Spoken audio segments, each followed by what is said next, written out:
حضرت موسیٰ علیہ السلام کا زمانہ مبارکہ ہے۔ ایک شخص نے اپنے کزن کو، اپنے چچا کے بیٹے کو، چچا زاد کو قتل کر دیا اور خود ہی اس کا مدعی بن کے حضرت موسیٰ کے پاس آیا کہ بتائیے جناب میرے اس بھائی کو کس نے قتل کیا ہے؟ حضرت موسیٰ نے ایک سادی سی بات کی، کیا فرمایا؟ وَإِذْ قَالَ مُوسَىٰ لِقَوْمِهِ إِنَّ اللَّهَ يَأْمُرُكُمْ أَن تَذْبَحُوا بَقَرَةً۔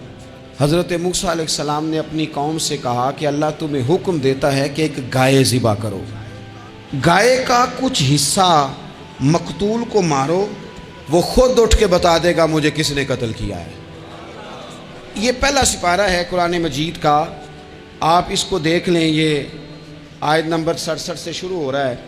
تو اب وہ چونکہ ذبح کرنا نہیں چاہ رہا تھا، اس کو پتا تھا کہ مجرم تو میں خود ہوں، وہ ذبح چونکہ کرنا نہیں چاہ رہا تھا، اس سے کہا کہ مارو ایک حصہ گائے کا، اس کو تو یہ اٹھ کے بتا دے گا۔ تو اس نے جواب کیا دیا؟ قالوا اتتخذون ہزوا، یعنی لگا آپ میرے ساتھ مذاق کرتے ہیں، کبھی ایسا بھی ہوا ہے؟ قال اعوذ باللہ ان اکون من الجاہلین، حضرت موسیٰ علیہ السلام فرمانے لگے میں اللہ کی پناہ مانگتا ہوں میں جاہلوں میں سے ہو جاؤں۔ ہر وقت مذاق کرتے رہنا یہ تو جاہلوں کا طریقہ ہے۔ کن کا ہے؟ حضرت موسیٰ نے کہا ہے، قرآن پاک ہے، ہر وقت مذاق کرتے رہنا۔ خوش طبعی اور چیز ہے، مسکراتے رہنا، لیکن کسی کا مذاق ہر وقت اڑاتے رہنا کن کا طریقہ ہے؟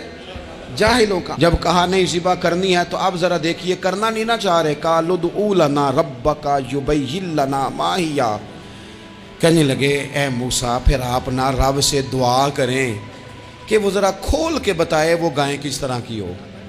ارادہ نہیں نہ ذبح کرنے کا، آپ دعا کریں۔ قال انہ یقول انہا بقرۃ لا فارض ولا بکر، فرمایا کہ رب کہتا ہے وہ گائے نہ بوڑھی ہو نہ زیادہ بچیا ہو، عوان بین ذالک، ان کے درمیان ہو، یعنی جوان گائے ہو۔ فافعلوا ما تؤمرون، کرو جس کا تمہیں حکم دیا جا رہا ہے۔ قالوا ادع لنا ربک یبین لنا ما لونھا، لو اگلی بات سن لو، کہنے لگے آپ دعا کریں رب سے کہ وہ کھول کے بتائے اس کا رنگ کس طرح کا ہو، رنگ بتائیں کس طرح کا ہو۔ قال انہ یقول انہا بقرۃ صفراء، فرمایا رب فرماتا ہے کہ صفراء رنگ کی ہو، یعنی گہرے زرد رنگ کی ہو۔ کہ رب فرماتا ہے اس طرح کی گائے ذبح کرو۔ فاقع لونھا تسر الناظرین، اور جب کوئی اسے دیکھے تو اسے اچھا بھی لگے، آنکھوں کو اچھی لگے وہ گائے، اس طرح کی گائیں ذبح کرو۔ لو اتنی باتیں بتا دی۔ قالوا ادع لنا ربک یبین لنا ما ہی، کہنے لگے نہیں آپ پھر دعا کریں اللہ ذرا کھول کے بتائے گائیں کس طرح کی ہو۔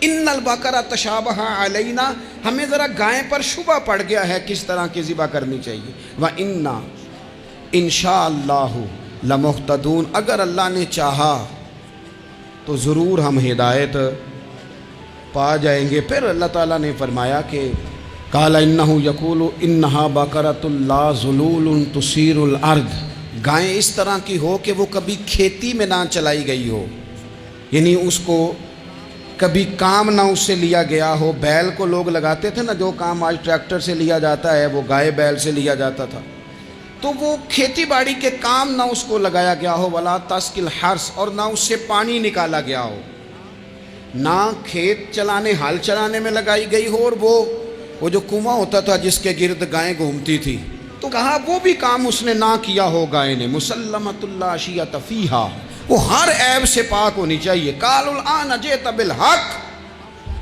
اب کہنے لگے اب آپ صحیح بات لے کے آئیں، اب سوال ختم ہو گئے نا۔ کہنے لگے اب آپ بات فذبحوہا، انہوں نے ذبح کر دی۔ وما کادوا یفعلون، پر ایسا کرتے نظر آتے، لگتا نہیں تھا کریں گے ذبح پر ذبح۔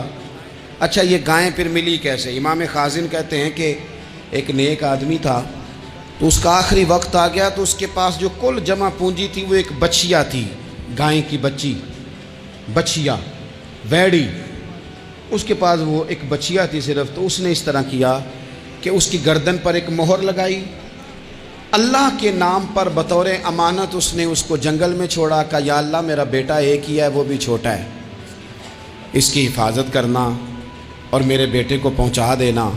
بچہ بالغ ہو گیا، اس کی ماں نے کہا بیٹا جو امانتیں رب کے پاس رکھوائی جائیں نا ان میں خیانتیں نہیں ہوا کرتی، جا کے جنگل میں آواز دے تیری گائے واپس آ جائے گی۔ اس نے جا کے جنگل میں آواز دی کہ وہ جو میرے باپ نے امانت رکھوائی تھی وہ کدھر ہے؟ وہ نشان لگی ہوئی گائیں دوڑتی ہوئی اس کے پاس آئی۔ واللہ خیر الرازقین، جب رب بندوبست کرے، جب اللہ بندوبست کرے تو پھر معاملہ اور ہوتا ہے۔ وہ گائے آ گئی۔ اب اس نے کیا کیا اس نوجوان نے کہ وہ گائے گھر لایا، ماں سے آ کے کہا کہ اماں یہ تو اللہ نے فضل کر دیا۔ ماں کہنے لگی پتر حالات ہمارے خراب ہیں، منڈی میں لے جا اسے بیچ دے، لیکن سودا میری مرضی کے بغیر طے نہ کرنا۔ کس کی مرضی کے بغیر؟ کس کی؟ اماں کی مرضی۔ اور سنو یار، تھے کچھ لوگ جن کو لوگوں نے تانے بھی دیے کہ تم ماں کے پیچھے لگ گیا ہے، لوگوں نے بڑا کچھ کہا، پر جو ماں کی مرضی پہ لگیں ناکام نہیں ہوتے زندگی میں۔ یہ دیکھو ماں کی مرضی پہ لگا۔ اس کی قیمت کتنی تھی گائے کی؟ بڑی مہنگی تھی، پر 3 دینار کی تھی۔ منڈی میں لے گیا، 3 دینار اس کی قیمت لگ گئی۔ تو ماں نے کہا تھا میری مرضی کے بغیر سودا نہ کرنا۔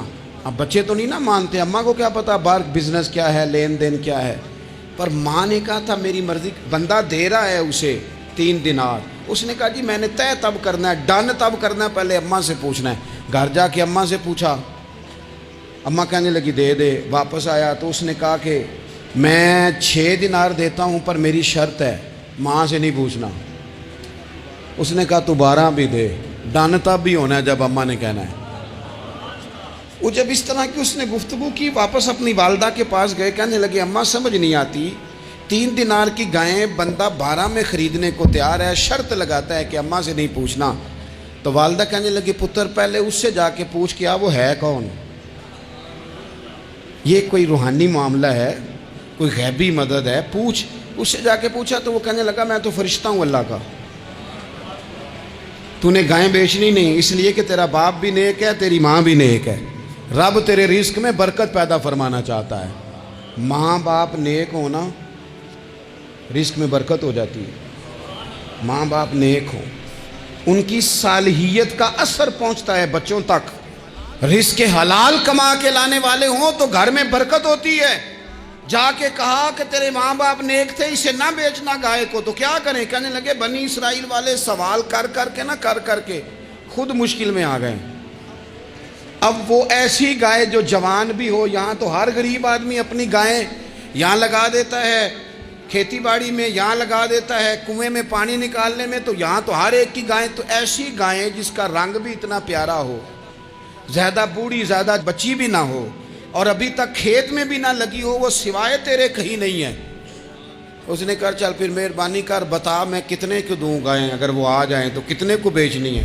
اسے کہنا کوئی نہیں، ریٹ تو زیادہ کرنا ہی نہیں، ان سے کہنا گائے کے اندر سے گوشت نکال دیں اور جتنا گوشت ہے اتنے پیسے بھر دیں، اس کی کھلڑی بھر دیں۔ اب وہ بنی اسرائیل والے ڈھونڈتے پہنچ گئے، کہا جناب گائیں 3 دینار کیا 6 لے لو۔ اس نے کہا نہ بھائی، ذبح کروں گا، گوشت نکالوں گا، جتنا وزن گوشت کا اتنے پیسے بھرو گے کھال میں تو پھر گائے تمہیں ملے گی۔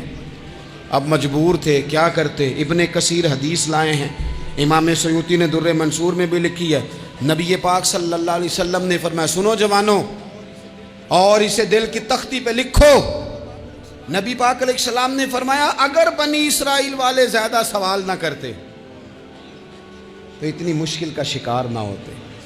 انہوں نے سوال اتنے کیے کہ چارہ نہیں ہے اب ان کے لیے، چارہ نہیں ہے اب ان کے لیے کہ یہ ادھر ادھر جا سکے، مجبوری بن گئی، یہی گائے خریدنی ہے، یہی لے جانی ہے۔